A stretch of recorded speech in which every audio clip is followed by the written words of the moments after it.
Welcome back to The Deep Dive. We're here to crack open dense research and basically hand you the working strategy.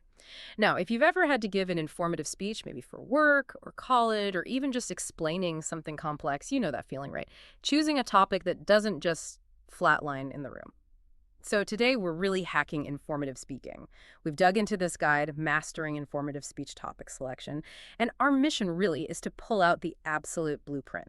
You know, how to pick something that cuts down your prep time, boosts your confidence, and actually hooks people from the second you start talking. Exactly. This is all about strategic selection. It's not Yeah. about, spending ages trying to make a fundamentally dull topic seem interesting. We're identifying the specific criteria that, well, basically guarantee audience intrigue the moment they see your title. Think of it as a shortcut. Let the topic itself do the heavy lifting, not you. Okay, let's unpack that blueprint. Starting with the basics, the foundational rule. It seems the source material groups everything into four main buckets. That's right. Rhetorically speaking, every informative topic falls into one of four categories. Mm. People, places, things, or ideas. Mm. That's the entire universe of possibilities. But, and this is crucial, not all these categories are created equal, especially when you factor in modern presentation needs. And that's the practical constraint, isn't it? Visual aids. Absolutely. Almost always you need images. You have PowerPoint, usually. Right. So the very first filter has to be, is this visual? Does it have inherent visual richness? You pick an abstract idea, let's say Stoicism. Fascinating subject, sure. Yeah. But how many really compelling, varied images can you realistically show for 6-7 minutes? You run out of visual fuel very, very quickly. Okay, so the topic needs to naturally feed a good slideshow. It needs to be something you can show, not just talk about. That already starts narrowing things down. Yeah. And the source material, it actually points to one category as being, well, the best bet. It does, quite Yeah. strongly. While technically any of the four can work, the research really pushes towards places, and even more specific than that, man-made places. Man-made places. Huh. That sounds almost too simple. Wouldn't something like, I don't know, a cutting-edge gadget, a thing, some new AI, maybe be more engaging than an old building? You'd think so, wouldn't you? It's a common thought. But the analysis shows why things, especially techie things, are often trap topics. Think about it. A new gadget. You instantly need deep technical knowledge. You're drowning in jargon, just explaining the basics. Right, defining terms. Exactly. And the tech can become outdated incredibly fast. Audience engagement there is, well, it's fragile. Man-made places, though.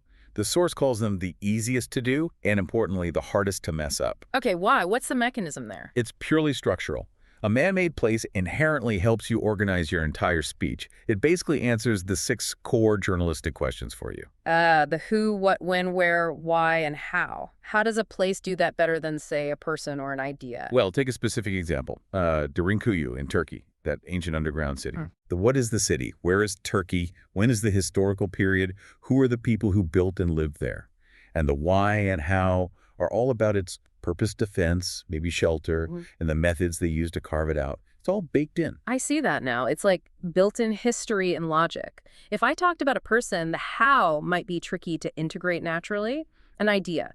The when and where could get really vague. But a man-made place forces you into a kind of timeline and function. Precisely. You're not fighting to create a logical flow. The flow is inherent in the subject. It gives you 6 ready-made potential sections for your speech. That's why it cuts down prep time so dramatically. You're essentially filling in the blanks that the place itself provides. That's a great point on efficiency. But just being easy to structure isn't quite enough, is it? We need that sizzle. We need to grab the audience. So moving from structure to strategy, becoming audience-centered. Exactly. Now we're talking psychology. The sources are quite blunt here. Yeah. Your topic has to be chosen to deliberately invoke a specific psychological response.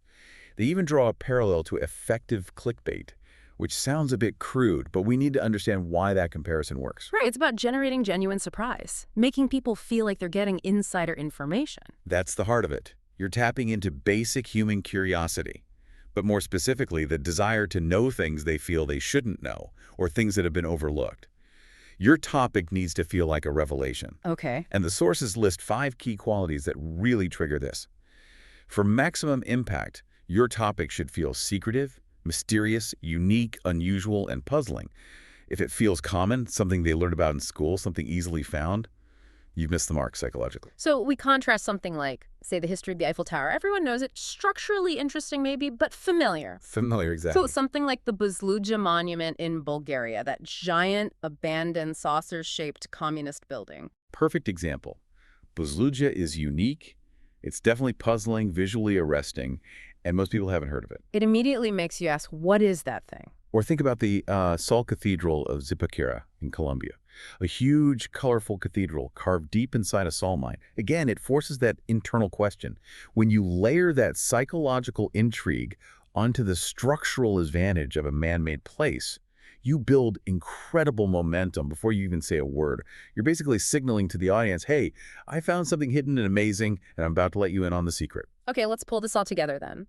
If we combine the structural need, the visual need, and this psychological hook, what's the ultimate trifecta? What defines the ideal informative topic, according to this? Right, the ideal topic nails three things.